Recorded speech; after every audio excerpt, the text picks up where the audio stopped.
الرجیم بسم اللہ الرحمن الرحیم۔ آج کا یہ جلسہ جس عنوان پر منعقد ہو رہا ہے، ایسے جلسے شہر حیدرآباد میں ہر گلی کوچے میں ہونے چاہیے،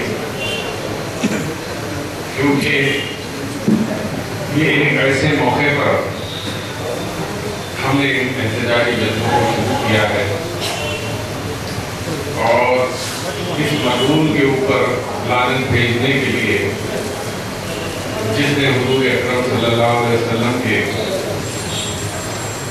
ایک فلم بنائی ہے اور اس کو یوٹیوب پر پیش کیا ہے، یہ آپ سبھی لوگ جانتے ہیں، لیکن سبھی مفکرین نے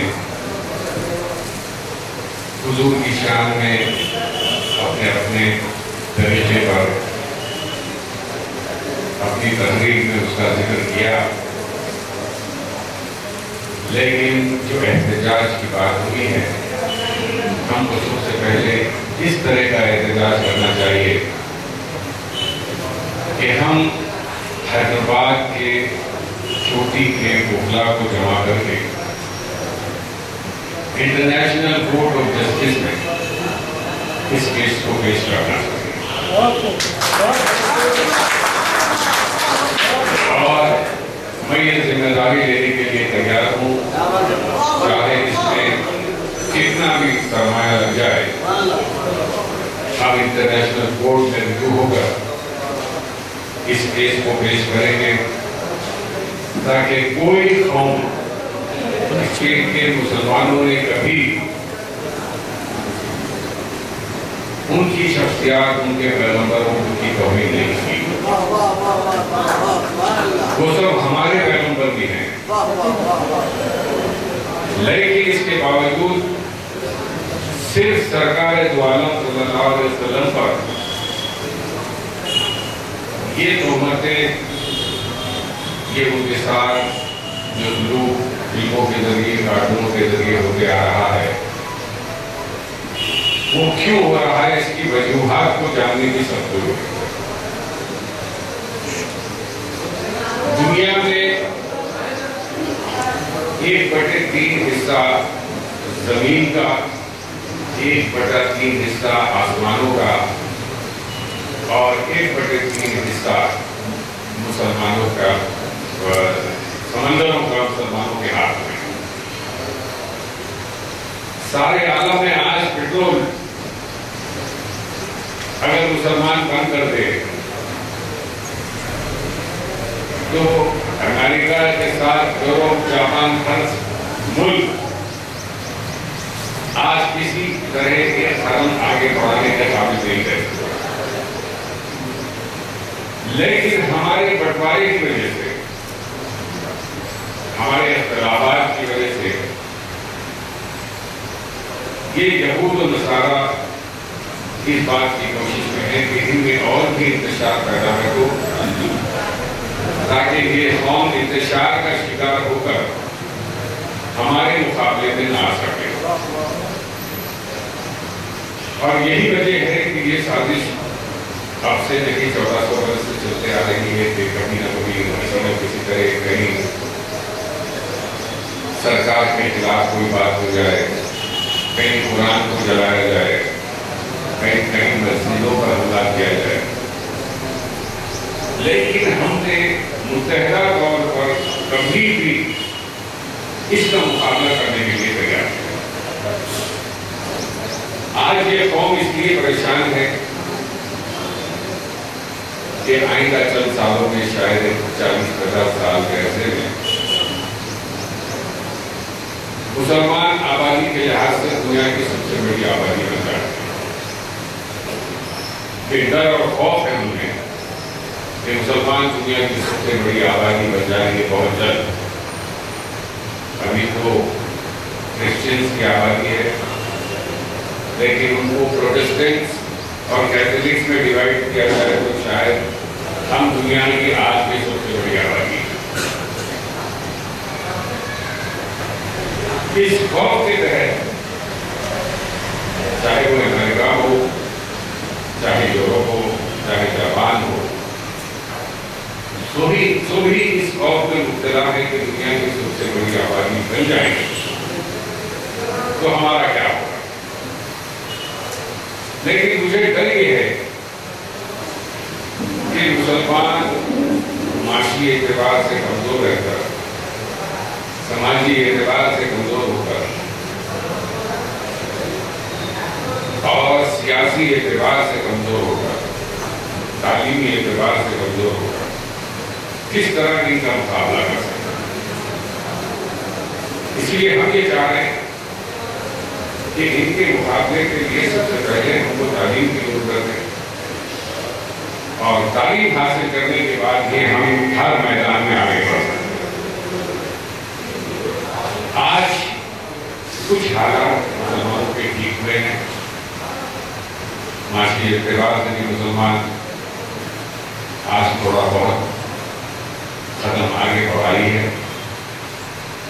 تعلیمی اعتبار سے ہماری لڑکیاں خود آپ آندھرا پردیش میں حیدرآباد میں دیکھ رہے ہیں کہ اسٹیٹ رینک لا رہی ہیں۔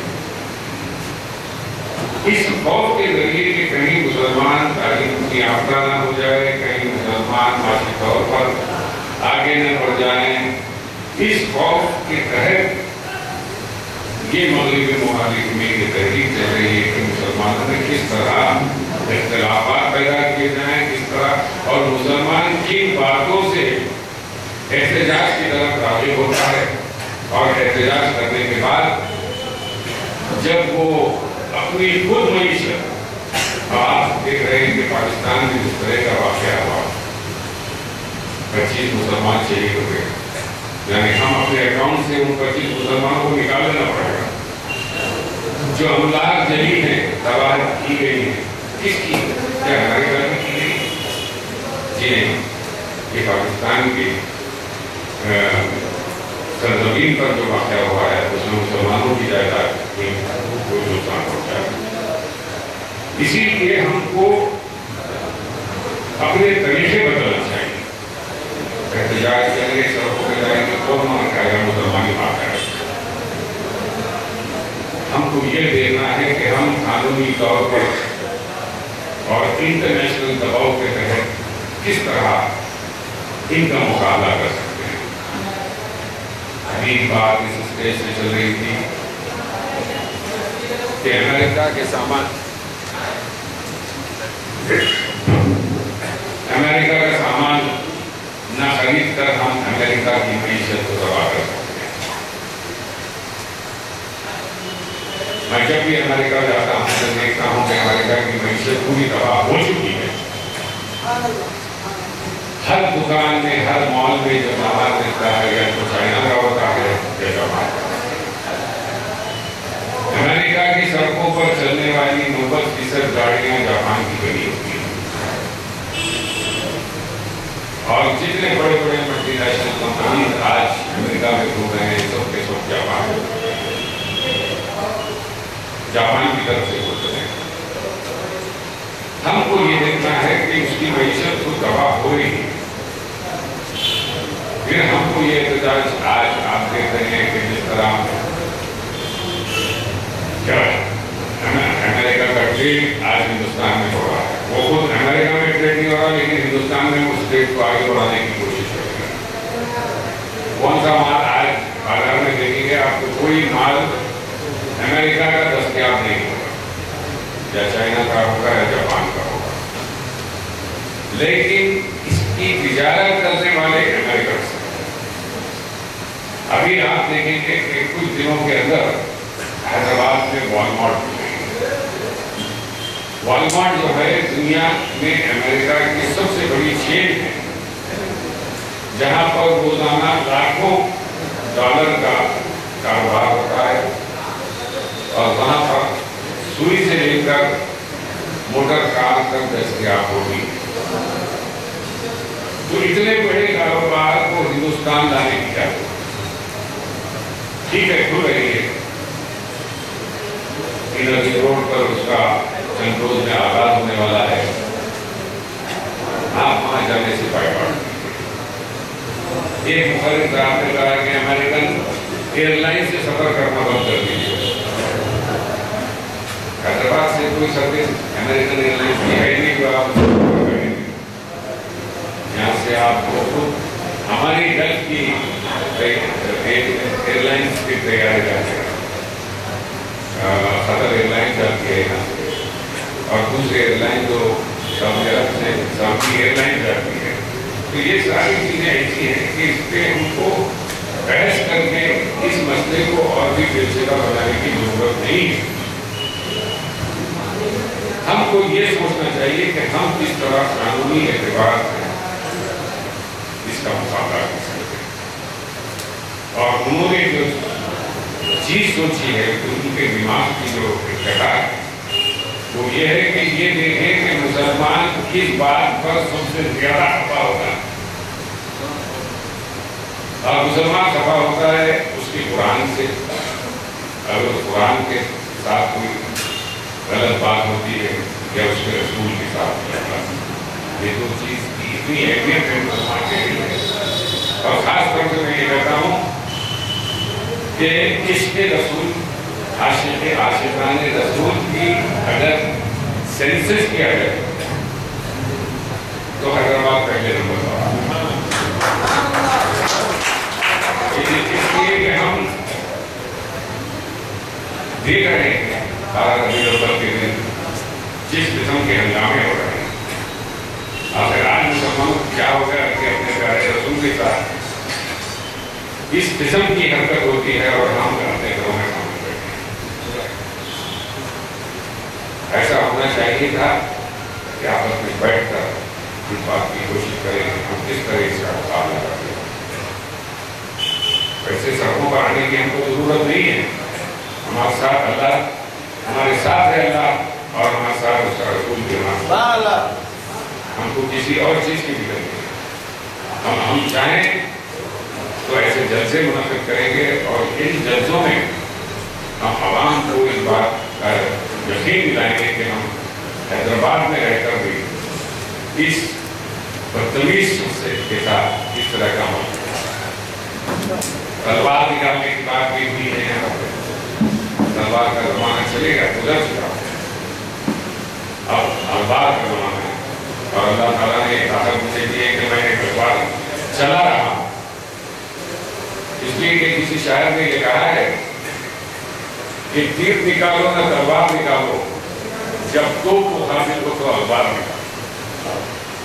اور اخبار ہی کے ذریعے ہم اس تحریک کو آگے بڑھائیں گے اور قانونی اعتبار سے جو بھی ہم سے ہو سکے. اور میں یہ ذمہ داری لیتا ہوں کہ حیدرآباد سے اگر ہیومن رائٹس کمیشن میں کوئی شکایت ہو یا پھر انٹرنیشنل کورٹ آف جسٹس میں کوئی مقدمہ دائر کرنے کی بات ہو تو سیاست اخبار اس بات کی کوشش کرے گا کہ وہ تمام اخراجات کے ساتھ اپنے پیارے رسول کی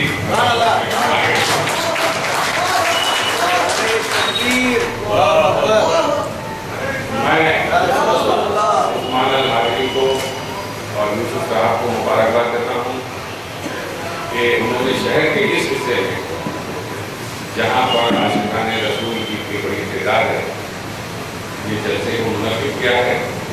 اور اس ایسے جلسے